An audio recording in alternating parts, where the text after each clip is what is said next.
مولاي صل وسلم دائما أبدا على حبيب. السلام عليكم ورحمة الله تعالى عز وجل وبركاته. إن الحمد لله والصلاة والسلام على رسوله الأمين وعلى آله وصحبه أجمعين. أما بعد, দূরের এবং কাছের, দেশের এবং প্রবাসের যেখান থেকে আপনাদের প্রিয় অনুষ্ঠান SZHM ট্রাস্ট নিবেদিত আলোকধারা দেখছেন, সকলকে জানাচ্ছি আন্তরিক শুভেচ্ছা এবং মোবারকবাদ। আশা করছি সবাই ভালো আছেন এবং সুস্থ আছেন। প্রিয় দর্শক, আজকে প্রতি পর্বের ন্যায় আমরা এই পর্বটিকেও তিনটি সেগমেন্ট দিয়ে আমরা সাজিয়েছি। তার মধ্যে একটি হচ্ছে সাধারণ ইসলামের যে বিষয়াবলী আছে সেগুলো নিয়ে আলোচনা। দ্বিতীয়টি হচ্ছে যে তাসাউফ বিষয়ক আলোচনা, তাসাউফের বিভিন্ন যে ধারাগুলো রয়েছে, তাসাউফের বিভিন্ন প্রতিশব্দ রয়েছে, সেগুলো নিয়ে আলোচনা করি আমরা।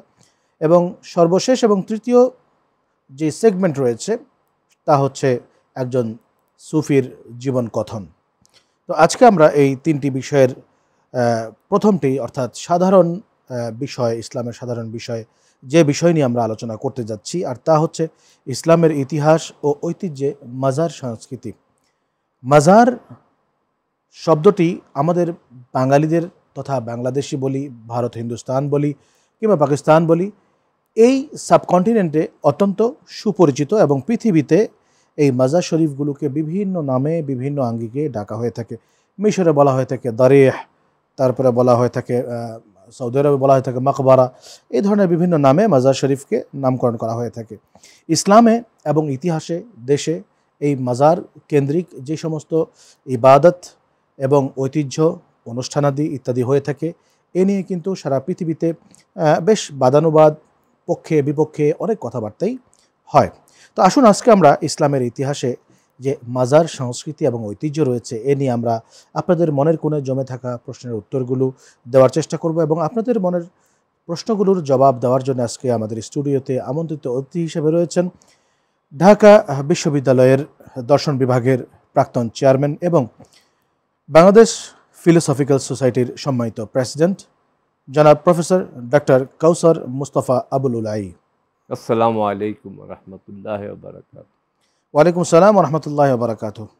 স্যার, আমি আপনার কাছে আজকে প্রথমেই জানতে চাইব যে মাজার সংস্কৃতি আমাদের দেশে বিদেশে আল্লাহর আউলিয়া কেরাম ওলি আল্লাহদেরকে নিয়ে যেই তাদের শেষ ওয়েসাল শরীফের পরে তাদের শেষ যে জায়গাটি হয় সেটিকে ঘিরে বেশ মাজার, মসজিদ, খানকা ইত্যাদি ইত্যাদি গড়ে ওঠে। এই সবগুলোকে মিলিয়ে আমরা মাজার সংস্কৃতি বলতে পারি।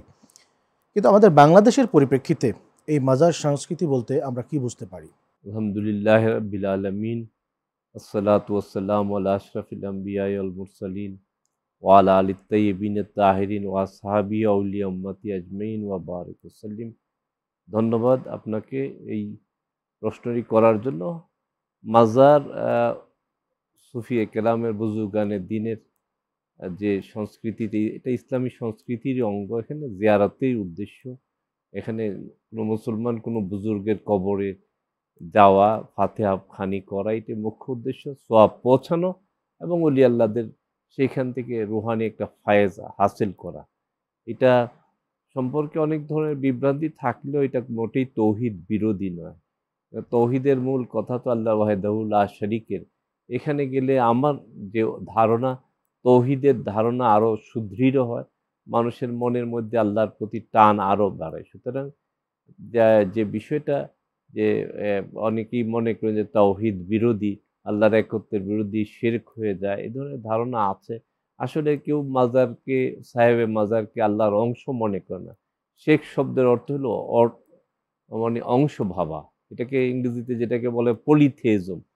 এক মনিজম একটা তৌহিদ, আর একটা হলো বহুত্ববাদ, যে যাকে মুশরিক। এটা মুশরিকদের কাজ না, ওলি আল্লাহদের, যারা আল্লাহর সান্নিধ্য লাভ করেছেন, ওলিয়া হয়েছেন এবং জীবনে ইসলাম প্রচার করেছেন, তাওহীদ প্রচার করেছেন, তাদের কবরসমূহকে মাজার বলা হয়। এবং সেখানে জিয়ারত অত্যন্ত ফায়দার জিনিস, কারণ এখানে গেলে আল্লাহর বান্দাদের, মানুষের, জায়েরিনদের একটা রুহানি তারাক্কি হয়, একটা নিসবত হয়, যেটা আল্লাহর দিকে আরও বেশি ধাবিত হয়। সুতরাং আমরা যারা, এবং এটা এই প্র্যাকটিস, এই অনুশীলন রয়েছে আসহাবে কাহাফের রেওয়ায়েতে আছে, তাদেরও ওখানে স্মৃতি হিসেবে মসজিদ কায়েম হয়েছিল, কোরআন পাকে আছে। রাসূল আকরাম সাল্লাল্লাহু আলাইহি সাল্লামের রোজা মুবারক আছে, সেখানে হযরত আবু বকর রাদিয়াল্লাহু আনহু, সাইয়েদনা ওমর রাদিয়াল্লাহু আনহুদের মাজারাত এখানে আছে। জায়গায় জায়গায় সেটা রয়েছে। কেউ কেউ ভাইয়েরা এর বিরোধিতা করেন, কিন্তু এটা মনে রাখতে হবে, বিরোধিতা করা মানে আমি না যাওয়া, কিন্তু এটাকে শিরক বা এই ধরনের বলা, এই সংস্কৃতি বেদাত বলা, এটা হয়তো তারা নিজেরা এখানে গেলে কেন, কবর জিয়ারত তো মুসলমানদের একটা বিধান আছে, কবর জিয়ারতের হুকুম আছে। রাসূল আকরাম সাল্লাল্লাহু আলাইহি ওয়াসাল্লাম যেতেন জান্নাতুল বাকিতে জিয়ারতের জন্য, আমরাও যাই। তো সেখানে মাজারাত নির্মাণে এটা একটা ভক্তি বা ভালোবাসার প্রকাশ হয় ওলি আল্লাহদেরকে আলাদা একটু ডিস্টিংক্ট করার জন্য। মাজারে জিয়ারত হয়, মাজারে পূজা হয় না, এই কথাটা আপনার কাছে আরো জানতে চাইবো, সেটি হচ্ছে যে আমরা জানি আমাদের বাংলাদেশ সহ ভারতবর্ষ এবং বিভিন্ন দেশে বিদেশে যেই মাজার কেন্দ্রিক জায়গাগুলো রয়েছে এবং যারা যে সমস্ত মাজার শরীফগুলো রয়েছে আউলিয়া একরামের, সেই মাজারগুলো, কিছু মাজার রয়েছে একদম অনাড়ম্বর, কিছু মাজার রয়েছে আড়ম্বরপূর্ণ, জাঁকজমকপূর্ণ, এবং সেই মাজার কেন্দ্রিক কিন্তু কিছু সাংস্কৃতিক কর্মকাণ্ড ঘটে, যেরকম মানুষকে খাওয়ানো, লঙ্গরখানা, তারপরে সেখানকার মুসাফিরদের একটা থাকার জায়গা, ইত্যাদি ইত্যাদি। তো এই সমাজের ভেতরে এই মাজার যে সংস্কৃতিতে যে সমস্ত কর্মকাণ্ডগুলো হয়, এসব বিষয়ে সমাজের কি কি উপকার কিংবা সমাজের জন্য হিতৈষী কি কি রয়েছে? আমি দেখেছি লাহোরে যখন আমি গিয়েছি, দাতা গঞ্জ বখশ রহমতুল্লাহ আলাইহির মাজার, যেখানে খাজা গরিব নওয়াজি উপমহাদেশের, যিনি ইসলাম প্রচারে সবচেয়ে গুরুত্বপূর্ণ ভূমিকা, রেওয়ায়েতে আছে যে ৯৯ লক্ষ লোক মুসলমান হয়েছিল, তিনি কিন্তু রসুল পাক সাল্লাল্লাহু আলাইহি সাল্লামের হুকুমে এই দেশে আসেন, এই উপমহাদেশে আসেন এবং লাহোর হয়ে আসেন, এবং হযরত দাতা গঞ্জ বখশ রহমতুল্লাহ আলাইহির মাজারে তিনি চিল্লা করেন, ৪০ দিন অবস্থান করেন। সেটা নিদর্শন এখনো এই জায়গাটাকে ঘেরাও করা রাখা আছে তার প্রতি শ্রদ্ধা হিসেবে। তিনি যে ৪০ দিন ছিলেন, সেখানে আমি গিয়েছি ১-২ বার। তো যখন লাহোর গিয়েছি, তো সেখানে এই যে শত শত লোক প্রতিদিন খায়, এখানকার লেবার ক্লাস গরিব মানুষদের দুপুরের খাবারটা এসে এই কম্পাউন্ডে কেউ দেখাচ্ছে ৫০০ লোককে খানা খাওয়াচ্ছে, ওই ভক্তিতে ভালোবাসায় তার দাতা দরবারে গিয়ে ওখানে মানুষগুলিকে খাওয়াবো। সেই জন্য একটা আশ্রয়স্থল, একটা কেন্দ্র, গরিব মানুষদের একটা লঙ্গর, একটা তাদের জন্য একটা মানে তাদের বড় একটা উপকার হয় সেখানে, বা সেখানকার দান থেকে, খয়রাত থেকেও মানুষ, গরিব মানুষেরা উপকৃত হয়। বিভিন্ন এতিমখানা প্রতিষ্ঠান, শুধু এখানে না, সারা পৃথিবীতে এই মাজারের আয় ইনকাম থেকে বিভিন্ন চলে আর কি, বিভিন্ন প্রতিষ্ঠান চলে। বিশেষ করে গরিব মানুষেরা, নিঃস্ব মানুষেরা উপকৃত হয়, এবং এটাই তো আল্লাহ পাকের একটা আলট্রুইজম, যেটা পরোপকারের যে একটা দর্শন ইসলামে রয়েছে, সেটা মাজার মাধ্যমে, মাজার শরীফগুলির মাধ্যমে বাস্তবায়িত হয়। এর সাথে আমি আপনার কাছ থেকে আরও জানতে চাইবো যে মাজার সংশ্লিষ্ট যে সমস্ত সমাজ কল্যাণমূলক কাজ হয়ে থাকে, আমরা দেখতে পারি যে বিভিন্ন শিক্ষা প্রতিষ্ঠান রয়েছে, দাতব্য প্রতিষ্ঠান রয়েছে, চিকিৎসালয় রয়েছে, এবং মানুষকে ফ্রি, মানুষের কল্যাণার্থে অনেক কর্মকাণ্ড হয়, এরকম কিছু প্রতিষ্ঠান কিন্তু সমাজে আছে। তারা কি কোনোভাবে এই মাজার সংশ্লিষ্ট হতে পারে কিনা, মাজারের মাধ্যমে তারা কোনো উপকৃত হতে পারে কিনা? তো উপকৃত হচ্ছেই সমানে। এই প্রতিষ্ঠানগুলি যে চলছে মাজারের আয় ইনকাম থেকেই চলছে। সেখানে মানুষ যাচ্ছে ভালোবাসায়, সেখানে আল্লাহর রাস্তায় তারা হাদিয়া করছেন। সেটা তো আর যিনি বুজুর্গ তিনি তো আর এগুলি খান না, সুবিধাভোগী সাধারণ মানুষই হয়। তাদের এখানে দরবারে যেটা হয় যে ফাতেহা খানি হয়, সেটারই উপকার, হয়তো তাদের কাছেও ফায়দা, তাদের দরওয়াজাত বুলন্দ হয়, আমরাও উপকৃত হই। ইসলামে তো সেটাই যে দান খয়রাতের বা পরোপকারের, মানব কল্যাণের যে সেটা রয়েছে, সেটা বাস্তবায়নের একটা পথ আমরা মনে করি মাজার শরীফের জিয়ারত, সেখানে যে আয় ইনকাম হয় সেটা। আরেকটা বিষয় জানতে চাচ্ছি আপনার কাছে, তা হচ্ছে যে এই মাজার সংস্কৃতি যে রয়েছে আমাদের দেশে, এই মাজার সংস্কৃতির মাধ্যমে যুব সমাজের উন্নয়নটা কি করে ঘটানো যেতে পারে? তাদের শিক্ষা, তাদের আত্মিক উন্নয়ন, তাদের দার্শনিক উন্নয়ন এবং তাদের চারিত্রিক উন্নয়ন, এসব ক্ষেত্রে কি মাজার কোনো রকম রাখতে পারে কিনা? বিশাল ভূমিকা রাখছে। আমি বললাম যে আমি নিজে দেখে এসেছি যে মাশহাদে ইমাম আলী রেজার $2 বিলিয়ন আমি শুনেছি এর ইনকাম। আমি নিজেও $100, আমার এত টাকা ছিল না, আমি নিজেও শুনে $100 আমি দিয়ে আসলাম সেখানে। এটা দেখলাম যে সেটার উদ্দেশ্য একটাই, যেখানে $2 বিলিয়ন অ্যানুয়াল ইনকাম, এবং সেটাতে 2টা ইউনিভার্সিটি চলছে, এতিমখানা চলছে, সেখানকার তারা পড়াশোনা করছে যারা সুবিধা বঞ্চিত শ্রেণী, সেটা হচ্ছে। এবং ইয়াংদের জন্য সেটা হলো যে ওখানে গিয়ে যদি সেই সব প্রতিষ্ঠানে লেখাপড়া করে, তাহলে তাদের মধ্যে একটা স্পিরিচুয়াল এনলাইটেনমেন্টও হয়, যে ওলি আল্লাহরা এত ত্যাগ করে গিয়েছেন, তাদের শিক্ষা, সেই শিক্ষাটা তো দরকার। ইসলামের ভেতরের যদি সত্যিকার দিন শিখতে গেলে ওলি আল্লাহদের জীবন এবং তাদের আঙ্গিকে কোরআন হাদিসকে বোঝা, বা কোরআন হাদিসের তারা যে জীবনে বাস্তবায়ন করেছেন, ত্যাগ করেছেন, ধর্ম প্রচার করেছেন, তৌহিদের প্রচার করেছেন, মানব কল্যাণের কথা বলেছেন, সেগুলি যুব সমাজ জানলে আজকে যে সমাজের মধ্যে যে স্বার্থপরতা, হিংসা, বিদ্বেষ, সেগুলি থাকবে না, এবং একটা কল্যাণকর সমাজ প্রতিষ্ঠিত হবে, এবং যুবকরাই তো সেই কাজটা করবে। আপনাকে অসংখ্য ধন্যবাদ। প্রিয় দর্শক, আমরা আমাদের অনুষ্ঠানের দ্বিতীয় সেগমেন্টে চলে যাচ্ছি, আর তা হচ্ছে তাসাউফ পরিচিতি। মওলায়া সাল্লি ওয়া সাল্লিম দাইমান। আজকের আমাদের অতিথির কাছ থেকে জানতে চাইব, কোরআন ও হাদিসের আলোকে তাসাউফ ও আত্মশুদ্ধির যে প্রকৃত ধারণা রয়েছে, সেই ধারণাটি আপনি আমাদেরকে দিবেন, বিনীতভাবে অনুরোধ জানাচ্ছি। মওলায়া সাল্লি ওয়া সাল্লিম দাইমান। মানুষ আল্লাহর প্রতিনিধি হিসেবে পৃথিবীতে আসছে। আল্লাহ তাআলা তাকে বলেছেন, ইন্নী জায়েলুন ফিল আরদি খলিফাতান, যে আমি তাকে পৃথিবীতে আমার প্রতিনিধি হিসেবে পাঠাতে চাচ্ছি। সুতরাং দ্বীনের উদ্দেশ্য হলো প্রতিনিধিত্বের মর্যাদাকে সংরক্ষণ করা। যত ইবাদত বন্দিগি যা কিছু আছে, তার মুখ্য এক জিনিস, সেটা হলো যে আমি যে প্রতিনিধি, সেই প্রতিনিধিত্বের চেতনা যেন আমার মধ্যে সর্বসময় সমুন্নত থাকে, এবং ইবাদতও সেইভাবেই করা। এই ক্ষেত্রে সুফিয়ে কেরামের মধ্যে যে হাদিস আছে, এহসানের হাদিস, সেটা বলছে, আনতা আবদুল্লাহ কাইন্নাকা তারাহু ফাইন লাম তাকুনু তারাহা ফাইন্নাহু ইউরাকা। এর অর্থ হলো তুমি এমনভাবে, এই হাদিস সহিহ বুখারী এবং সহিহ মুসলিমে রয়েছে, এর এহসানের হাদিস, রাসূলের হাদিসে জিবরাইলও বলা হয়।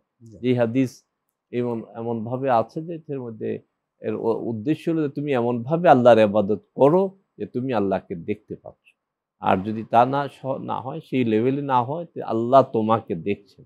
আমাদের যে ইবাদত, আমরা কোথায় নামাজ পড়ছি, সেজদা দিচ্ছি, দেখা যাচ্ছে আমার মধ্যে উপলব্ধি নাই, ওইটার সংশোধনের কথা সুফিয়ে কেরাম ছাড়া কেউ বলে না। অথচ এটা তো অত্যন্ত সবচেয়ে গুরুত্বপূর্ণ জিনিস, যে ইবাদত আমার হচ্ছে কিনা। ইবাদতের সবচেয়ে স্ট্যান্ডার্ড ইবাদত হবে এক্সেলেন্ট, যেটা হবে এক্সেলেন্স যদি বলা হয়, আহসান, সেটা হবে আল্লাহকে দেখার পর্যায়ে। আর এর পরবর্তী ধাপ হবে আল্লাহ আমাকে দেখছেন, ওই উপলব্ধি থাকা। কিন্তু আমরা তো এই ধারে কাছে নেই, সারা দুনিয়ার কথা ইবাদতের মধ্যে স্মরণে চলে আসে। এর কারণ আমরা গাফেল। তো সুতরাং সেই পর্যায়ে পৌঁছানোর শিক্ষাটাই তাসাউফের মর্ম কথা। শুধু নামাজের মধ্যে না, সর্বাবস্থায় তার চেতনা, তার উপলব্ধি, তার উপস্থিতি। যে আল্লাহ তাআলা বলেছেন যে নাহনু আকরাবু ইলাইহি মিন হাবলিল ওয়ারিদ, আমি তোমার গর্দানের রগের চেয়েও আরো কাছে। ওয়া মাকুম আইনামা কুনতুম, তুমি যেখানেই থাকো আমি তোমার সাথে আছি। তাসাউফের মূল শিক্ষাটা হলো তাজকিয়ে নাফস। কোরআন হাদিসে এর বহু বিবরণ আছে, তো সেটার মধ্যে তাজকিয়ে নাফস, এবং নবুয়তের উদ্দেশ্য তাই। যে কোরআন শরীফের মধ্যে আসছে, যেটা হুয়াল্লাযী বাআসা ফিল উম্মিনা রাসূলাম মিনহুম ইয়াতলু আলাইহিম আয়াতিহি ওয়া ইউযাক্কিহিম, যে রাসূলকে পাঠানো হচ্ছে, তিনি আয়াত তেলাওয়াত করবেন, ওয়া ইউযাক্কিহিম, পবিত্র করবেন।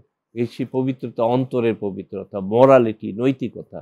আজকে মুসলিম সমাজ যে অবস্থায় পৌঁছে গিয়েছে, এর কারণ হলো ভেতরের পরিচ্ছন্নতা নেই, তাজকিয়া নেই। এই তাজকিয়ার শিক্ষা তাসাউফেই ফোকাস করে। অন্য জায়গায় বলা হয়, কিন্তু প্র্যাকটিক্যালি অন্যরাও বলেন হয়তো, কিন্তু এই প্র্যাকটিক্যালি যে জিনিসটা ব্যবহারিকভাবে, সেটা কিন্তু সুফিয়ে কেরাম ছাড়া সেইটার ফোকাস অন্য জায়গায় পাওয়া যায় না, এবং সেটা তারা পরিশীলিত এবং আজীবনেই সাধনা, তাজকিয়ার সাধনা আজীবনেই করে যেতে হয়। সেটার মধ্যে জ্ঞানের সাধনা যেমন করতে হয় আজীবন, সেরকম উতলুবুল ইলমা মিনাল মাহদি ইলাল লাহাদ, সেটার মধ্যে যে দোলনা থেকে কবর পর্যন্ত তুমি জ্ঞান অর্জন করো। এই জ্ঞান অর্জনের মধ্যে তাজকিয়া কিন্তু সবসময় রয়েছে, কেন শয়তান মানুষের চিরশত্রু। আল্লাহ তাআলা বলেছেন, ইন্না শায়াতানা লিল ইনসানি আদুউম মুবিন, যে শয়তান মানুষের চিরশত্রু। সে সবসময় মানুষকে বিভ্রান্ত করতে চায়, পবিত্রতার পথ থেকে অপবিত্রতার দিকে নিয়ে যেতে চায়। সুতরাং এই তাসউফ আজীবনের একটা অনুশীলন।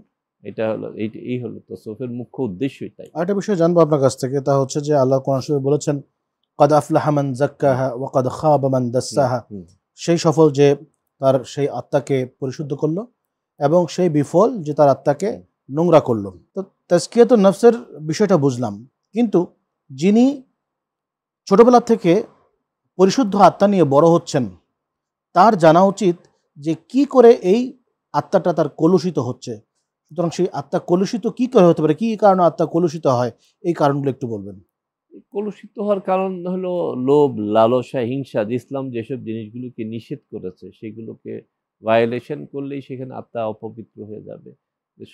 শরিয়ার যে বিধান রয়েছে হারাম হালাল, হারামের দিকে যদি আমরা যাই তাহলে হবে। আমার যদি গীবত করি সেটাই হবে। সেভাবে অজান্তে সব যত পাপ কাজই তো মানুষকে অপবিত্র করে। আর আমলে সালেহা করা, পুণ্য কাজ করা এবং সেটার মধ্যে দিয়ে এবং সেই পূর্ণতার জন্য রিয়ামুক্ত ইবাদত করা, তাহলে এবং আল্লাহ যে আমাকে হাজির নাজির সেই উপলব্ধি আমার মধ্যে থাকা, তাহলেই তাজকিয়া হবে। আল্লাহ আমাকে সবকিছু দেখছেন। এটা তো কোরআন শরীফের জায়গায় জায়গায় রয়েছে। আল্লাহ যেটা আমরা বলি এখনকার যুগে সিসি ক্যামেরা, আল্লাহর সিসি ক্যামেরায় তো সব রেকর্ড হচ্ছে। সুতরাং সেই উপলব্ধিটা তো সুফিয়ে কেরাম সেটাই বলে যে আল্লাহ তোমার সবকিছু দেখছেন, আল্লাহ উপস্থিত হাজির নাজির, এটা উপলব্ধিগতভাবে যেটা রিয়েলাইজেশন, সেটাই তাসাউফের ফোকাস। সুফিয়ে কেরাম সেটা বলেন যে তুমি তো তার ক্লোজ ক্যামেরার মধ্যে আছো, সেটা উপলব্ধি। সুতরাং এই যে আমরা কথা বলছি তার ক্যামেরার মধ্যে সব রেকর্ড হচ্ছে। সুতরাং এটা যদি উপলব্ধিতে চলে আসে তার মানুষ তাহলে বিশুদ্ধ হয়ে যায়, তার পক্ষে কিছু অন্যায় করা সম্ভব না, তার পবিত্র হবে, সব আল্লাহর সমস্ত কাজ করবে, সে দুনিয়ায় থেকেও সে আল্লাহর ধ্যানে থাকবে, ভেতর থেকে আল্লাহ সে দিলটাকে আল্লাহকে দিয়ে রাখবে। সেটাই তো দিনের উদ্দেশ্য, যে দুনিয়ার মধ্যে থাকবে, দুনিয়ার সব কাজ করবে, সমস্ত দায়িত্ব কিন্তু আল্লাহর ওয়াস্তে করবে, অন্তর আল্লাহকে দিয়ে রাখবে। সেটাই হলো সুফিয়ে কেরামের উদ্দেশ্য, এখানে আলটিমেট গোল এইটাই। আরেকটা বিষয় আপনার কাছে জানবো, তা হচ্ছে যে একটা সময় ছিল বিগত দিনের যে সুফিয়া কেরাম, অর্থাৎ রাসূল সাল্লাল্লাহু আলাইহি ওয়াসাল্লামের পরবর্তী যুগের যে সুফিয়া কেরাম, তাদের সুফি চর্চার ধারণা ছিল বা সিস্টেম ছিল একরকম, আর আমাদের বর্তমান যুগের সুফিয়া কেরাম যারা আছেন ইনাদের সুফিবাদ চর্চার ধারণা হচ্ছে আরেক রকম। এই দুটো জিনিস একটু বুঝিয়ে বলবেন, তাদের ভিতরে আমাদের ভিতরে ফারাকটা কোন জায়গায়? সুফিদের শিক্ষা প্রথম যেটা আছে আজকে এটা ইসলামের শিক্ষা, ইসলামের মর্ম কথা, সেখানের মধ্যে পরিবর্তন হতে পারে না। হয়তো প্র্যাকটিসের অনুশীলনের ক্ষেত্রে ধারায় কিছু পরিবর্তন হতে, কিন্তু মূল জায়গায় যদি পরিবর্তন আসে, সুফিয়ে কেরামের মূল শিক্ষা একই আছে 1400 বছর যাবত। এটা হচ্ছে মূল শিক্ষাকে সমুন্নত রাখতে হবে। আর না হলে লোক দেখানো তাসাউফ চর্চা, সেটা আমি সমালোচনা করব। যে লোক দেখানো, আমার উদ্দেশ্য যদি আল্লাহ থাকতে হবে, একমাত্র আল্লাহর উদ্দেশ্যেই কাজ করতে হবে। নিয়ত আমার একটাই থাকবে যে আমি মহান কজের জন্য, যে গ্রেট কজ, সেটা হলো আল্লাহর সন্তুষ্টি। এই জগৎ যেন দারুস সালাম হয়, আল্লাহ স্মরণের জন্য যে জগৎ, সেটার মধ্যে সেটাই যেন থাকে, সেটাই হওয়া উচিত সুফি চর্চার উদ্দেশ্য, আর কোনো উদ্দেশ্য না। যদি আমার মধ্যে আমিত্ব আসে তাহলে এটা সুফির ধারার বিরোধী, এটা ইবলিসি ধারা। নামে হইতে পারে যে কোনো ধর্মীয় যে কোনো জিনিসে, যদি সেটার মধ্যে নিয়ত যদি পরিচ্ছন্ন না থাকে এবং সেটার মধ্যে একমাত্র আল্লাহর উদ্দেশ্যে কাজ করা, যেটা কোরআন শরীফের মধ্যে তো এই কথা আছে, এটা তাসাউফ আমি মনে করি সেটার পরিপূর্ণ বাস্তবায়ন তাসাউফের মধ্যে রয়েছে। ইন্নাস সালাতি ওয়া নুসুকি ওয়া মাহিয়ায়া ওয়া মামাতিল্লাহি রাব্বিল আলামিন, যে আমার সালাত, আমার কুরবানি, আমার জীবন, আমার মৃত্যু একমাত্র আল্লাহর জন্য, যে আমার পুরো জীবনটা আল্লাহর জন্য। সুতরাং সেই শিক্ষাটা, সেই ট্রেনিংটা, ভেতরকার সেই অবস্থাটা সৃষ্টি করার শিক্ষা তাসাউফ ছাড়া আর কোথাও, আর কোনো ধারার মধ্যে সেটা কিন্তু নেই। আপনাকে অসংখ্য ধন্যবাদ। প্রিয় দর্শক, আমরা আমাদের অনুষ্ঠানের সর্বশেষ যে সেগমেন্ট, তা হচ্ছে সুফি পরিচিতি। এই সুফি পরিচিতিতে আমরা চলে যাচ্ছি। মাওলায়া সাল্লি ওয়া সাল্লিম দাইমান। স্যার, আমাদেরকে আপনি হযরত আব্দুল গনি আন-নাবলুসি রহমতুল্লাহ আলাইহি তার জীবন চরিত সম্পর্কে কিছু আলোকপাত করবেন। হযরত আব্দুল গনি নাবালুসি রহমতুল্লাহ আলাইহি, তাঁর জন্ম দামেস্কে 1641 খ্রিস্টাব্দে, এবং তিনি অত্যন্ত একজন অভিজাত শিক্ষিত পরিবারের সন্তান ছিলেন। অনেক জ্ঞানী পরিবার, সেখানে হাদিস চর্চা, কোরআন শরীফ চর্চা, তাফসীর চর্চার ব্যাপক প্রচলন ছিল। এবং তিনি তার সেটা হানাফি যে আমাদের যে মাযহাব, সেই মাযহাবের একজন বিখ্যাত আলেম ছিলেন। তারপর তাসাউফের দিকে তিনি ধাবিত হন, তাসাউফ চর্চা করেন এবং গভীরভাবে তাসাউফের আলোকে গ্রন্থাদি রচনা করেন, মানুষকে সেদিকে উদ্বুদ্ধ করেন এবং বিভিন্ন ব্যাপক সফর করেন বিভিন্ন দেশে। এবং তার যে একটা উদ্দেশ্যই ছিল যে ইসলামী শিক্ষাকে মানুষের মধ্যে ছড়িয়ে দেওয়া, কিন্তু সেটা তাসাউফের আলোকে। সেটার উদ্দেশ্য একটাই ছিল যে তাসাউফের তার যে কমিটমেন্ট ছিল, অধ্যয়ন থেকে যে জিনিসটা তিনি জানতে পেরেছেন যে কোরআন হাদিসের মৌন কথা যেটা রয়েছে সেটার ব্যাখ্যা সুফিয়ে কেরাম যেভাবে দিয়েছেন সেভাবে অন্য কোথাও পাওয়া যায় না।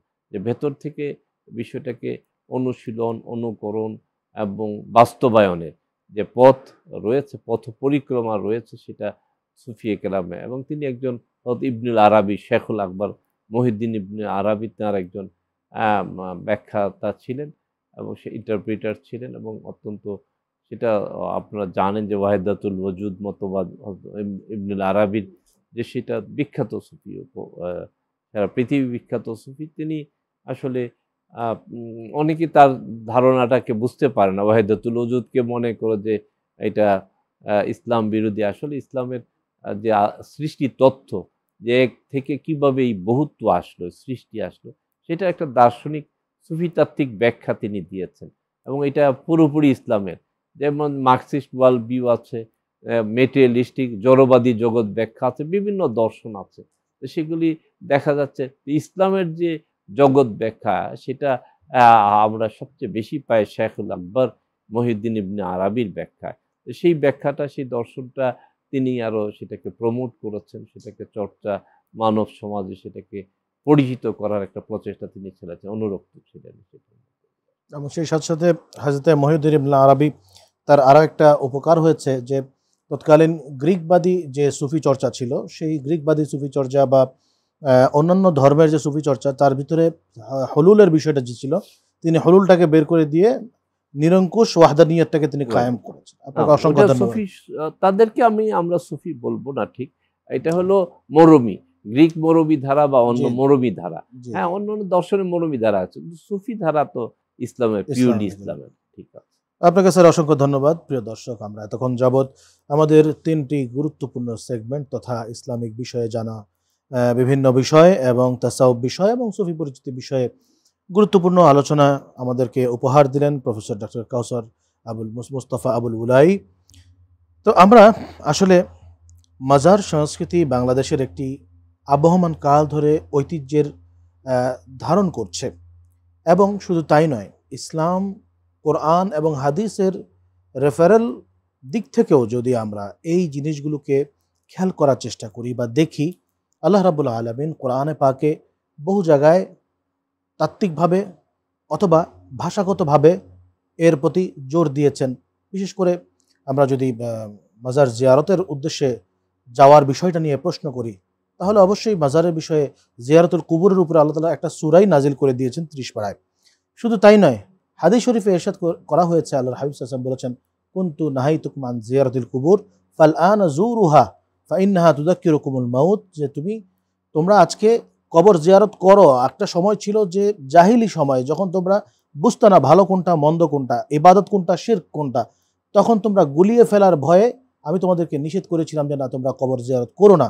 কিন্তু আজকে সেই সংশয় তোমাদের মাঝে নেই, তোমরা শিক্ষিত হয়েছ, ইসলামের দীক্ষায় দীক্ষিত হয়েছ, সুতরাং আজকে তোমরা কবর জিয়ারত করো। আল্লাহ রসুলের আদেশ রয়েছে।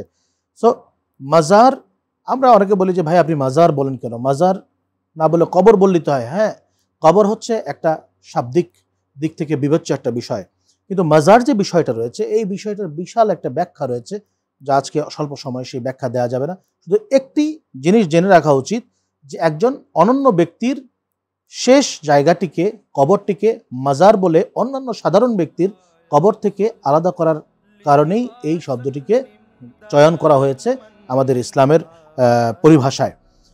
তো মাজার সংস্কৃতি ইসলামের, দেশের এবং মানবতার কল্যাণে আবহমান কাল ধরে গুরুত্বপূর্ণ ভূমিকা রেখে আসছে এবং সেই সাথে মাজারে যে সমস্ত ইসলামের পক্ষের কার্যক্রম সংগঠিত হয় সেগুলোকে অবশ্যই আমরা সাধুবাদ জানাবো এবং সমস্ত অন্যায় অবিচারগুলোকে আমরা দূরে ঠেলে দেব সেই কামনা করে আজকের অনুষ্ঠান আমরা আজকে এখানেই শেষ করছি। ভালো থাকবেন, সুস্থ থাকবেন। আসসালামু আলাইকুম ওয়া রাহমাতুল্লাহি ওয়া বারাকাতুহু।